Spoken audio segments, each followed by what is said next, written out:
Hi everyone, I'm Jen Woodhouse from the House of Wood, and today I'm going to show you how we removed this hardwood flooring. Now there are 3 different types of flooring on the main level of our home. We've got this honey oak hardwood, builder beige carpet, and dark laminate that's been installed over ceramic tile. So I want to replace all of this mismatched flooring with one cohesive wide plank French oak hardwood. It is so beautiful, but before we get to installing the new floors, we're going to demo the existing floor.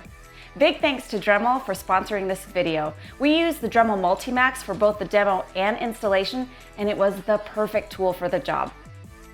In addition to the Multi-Max, we used a painter's tool, hammer, trim puller, pry bar, sledgehammer, and circular saw. I'll leave the links to all of the tools we used in the description box below. All right, let's get started.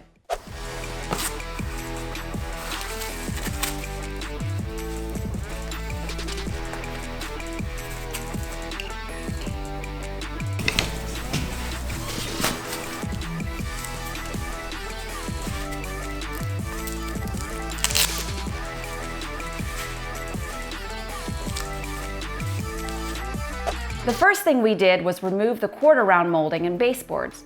This was pretty easy for the most part, but there were some sections of baseboard that were a total pain to remove. So I'll show you how the Dremel Multi-Max made our lives so much easier.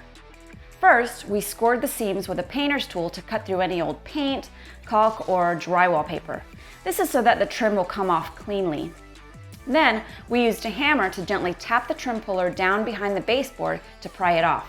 We continued moving down the wall using the trim puller every 8 to 10 inches. Because this tool is wide and flat, it evenly distributes the pressure, so it reduces the risk of damaging your walls. But as I mentioned before, there were a few times we just couldn't separate the baseboard from the wall, so we used the Multi-Max with the wood and metal blade to cut through any stubborn nails, and this worked like a charm. It made us wonder why we didn't use this tool in the first place. We may be reusing these baseboards, so we're being as gentle as possible so we can salvage them. We also labeled the baseboard and the wall so we know where each piece will go when it comes time to reattach them. Now that we've got the quarter round and baseboards off, it's time to cut the flooring. We used a circular saw for this. Our flooring is about 3/4 of an inch thick, so we set the blade so that it was deep enough to cut through the flooring, but not deep enough that it cut into the plywood subfloor. We ran the saw across the room every 3 feet or so, cutting perpendicular to the floorboards. This minimized the risk of running into any nails. If you want to salvage your hardwoods, you'll want to be more strategic about your cuts, but because we're just throwing this old flooring out, we weren't picky about that. Next, position the pry bar and then give it a good whack with a sledgehammer to drive the pry bar under the floorboard. Then, leverage the pry bar against the subfloor and pry up the board. Continue this until all of the flooring is taken up.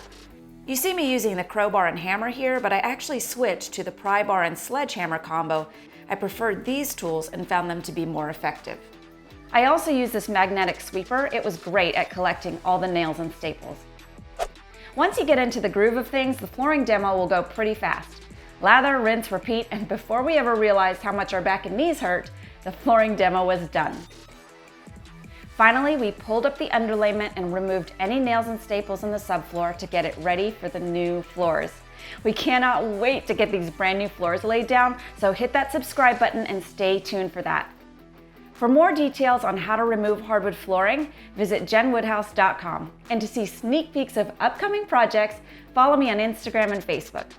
Thanks so much for watching, and I'll see you next time. The leverage.